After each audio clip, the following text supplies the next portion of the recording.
Well, let me tell you about one of the meals we like to have here at the house. Now, we have a ham at least once a month. We do a ham up. And one of the things I like to do, you can do this with ground beef, you can do it with beef, you can do it with pork, you can do it with whatever you want. But we use about 3 pieces of ham, 3 dinner-sized pieces of ham. But they're thicker, they're about a ½ inch thick, and I cut cubes. So then we use 6, this recipe I've used 6 red potatoes cut very small. The reason we cut them very small is because they're going to bake in the oven and they'll cook as they bake instead of parboiling them or anything else like that.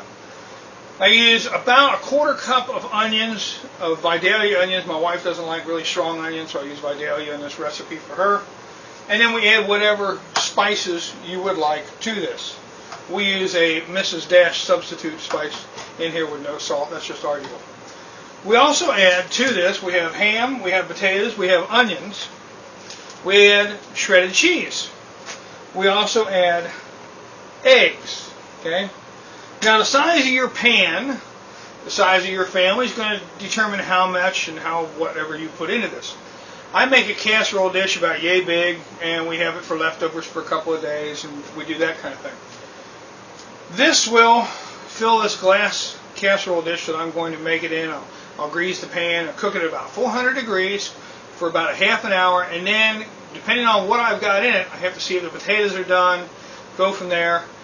When this is done, not saying it will be done in a ½ hour, but if it is done around that time, in the last 5 minutes of cook time, I will add cheese to the top of this and bake it for another 5 minutes, and then bring it out and let it sit for a few minutes and then serve it.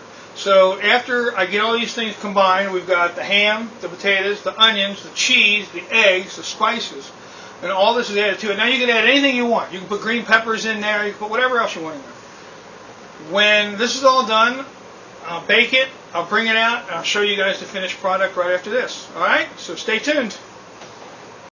Okay, here's what it looks like after we put it in the casserole pan. I've sprayed the pan, everything's good. Now I want you to notice there's at least a ½ a pan left. Don't worry if you put this in and there's a 1/4 of a pan filled or a ½ a pan filled. You want that extra room because this is going to rise. These eggs are going to fluff up in here. So this is everything all mixed together and spread out.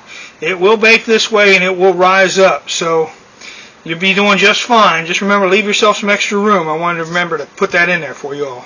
Alright, well, after this cooks, we'll get back to it. Okay, so here it is. It took about 40 minutes to cook. So like I said, you got to guess with your time, figure out what's going on. And I've cut a corner piece out here so you guys can see it. And there you go. The ham, the egg, the onions, the potato. Potatoes all cooked up nice. A little bit of onion sticking out. Pieces of ham in there. Cheese melted on the top of it. Oh, that's good. Oh, that looks nice. Oh, let's cut a little piece off of here. It's very hot. I just took it out a little while ago. What do you think? What do you think? Did that come out nice? Let's try a little piece here and burn my face here. Oh, very good. Very good. The only other thing I could say is, if it was me, my wife doesn't like too much of it, but I'd add more garlic, but that's just me. Other than that, there you go. Our leftover ham, eggs, cheese, potatoes, onions, and spices casserole.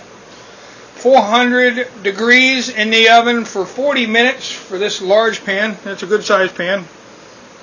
Glass. Remember to leave some space because it will rise up. And there you go.